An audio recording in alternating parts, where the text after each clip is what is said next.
Chacun de nos frères est sûr, est une personne rachetée par Dieu. Et chacun a la protection d'un ange. Partageons un témoignage. Un jour, en 2024. Ce moment-là, la sœur Zhao Huan venait d'écouter le frère Xibo prêcher la vrille depuis quelques mois. Alors, elle a voulu fumer une herbe médicinale chinoise. Quelque chose appelle moxa. Qu'elle la roule comme une cigarette. Il s'est avreux qu'il fallait la fumer ainsi. Elle était peut-être aussi longue. Et puis, aussi épaisse qu'un doigt, la sœur s'aptait l'allumer. Et puis, commence fumer, après avoir pris une bouffe ou deux. Soudain, elle a entendu une voix dire « Mauvaise lune, mauvaise lune, mauvaise lune, mauvaise lune, mauvaise lune, mauvaise lune ». La voix était très pressante.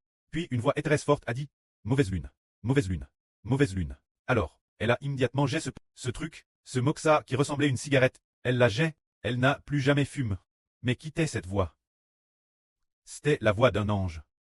C'était la voix de l'ange qui projetait la sœur Zhao Huan. Pour encher la sœur Zhao Huan de Pcher. Pour la projet. Pour que le malin ne puisse pas l'attaquer. Et pour que la sœur Zhao Huan ne soit pas tente par le malin. C'est vraiment merveilleux. L'ange tête juste c'était délai. Comme un protecteur. Mais les yeux des gens ordinaires ne sont pas ouverts. Donc, Madame Silange et c'était de nous. Nous ne le savons pas. Tout comme le prophète nomme Balaam. L'ange avait déjà dégain son paix pour lui barrer le chemin. Mais il ne pouvait pas le voir. Jusqu'à ce que l'ange lui ouvre les yeux pour qu'il puisse voir. Partageons un autre témoignage. Ce témoignage est celui de la sœur Tong Tong. Une fois, elle était seule chez elle. Alors la bouteille de gaz a fui et elle a teint toxique au gaz. Les portes et les fenêtres étaient bien fermes. Alors la sœur s'est vanouie. Après qu'elle se soit vanouie, ce qui est étrange, c'est que son mari ce jour-là est rentré immédiatement. D'habitude, le mari ne rentrait pas à la maison, et cette heure-là, il ne serait certainement pas rentré, mais son mari est rentré immédiatement. On ne sait pas qui lui a dit. Mais le mari est revenu, en rentrant et en ouvrant la porte. Il a vu la sœur Tong Tong allonge sur le lit, comme si elle était DJ morte. Alors son mari lui a fait du bouche-bouche. A ouvert les portes et les fenêtres pour dissiper le gaz toxique, et là, sœur Tong Tong est revenue la vie. Dans cet tas de semi-conscience.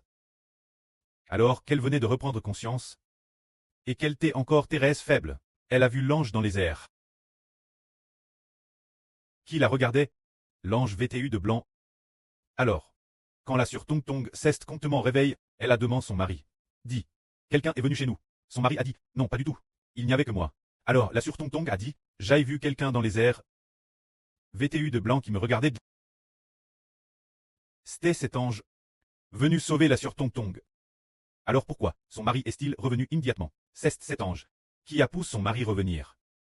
Cela signifie que chaque personne sauve, que Dieu a prédestiné la vie éternelle à un ange qui la protège. Une fois, le frère Iber était très petit. Je ne sais pas cette époque, quel point il était petit. Quand il était tout petit, nous jouions au bord de l'eau, sans jamais porter de soufflement. Tous comptement nus. Cette époque peut être vers 4 ou 5 ans. Une fois le frère Iber se tenait près du réservoir, avec un autre enfant. Et puis, certains enfants savaient nager. Les grands frères de 2 ou 3 ans de plus que Iber nageaient dans le réservoir. Le frère Iber ne savait pas nager. Et l'eau de ce réservoir était très profonde. Par mégarde, Iber a glissé et est tombé dans le réservoir. Ce moment-là, le frère Iber a coulé dans le réservoir. Alors, il a bu énormément d'eau. Son ventre était très gonflé. Iber a dit, je dois faire des efforts. M'efforcer de remonter sur la rive du réservoir. Mais malgré tous ses efforts, il ne pouvait pas bouger. Il s'enfonnait dans l'eau. L'eau a recouvert la tête du frère Iber. Iber avanait pas avec grande difficulté.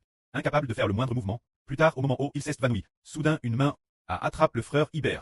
Et puis, elle a tremblé le frère Iber sur la rive. Plus tard, il s'est enfin réveillé.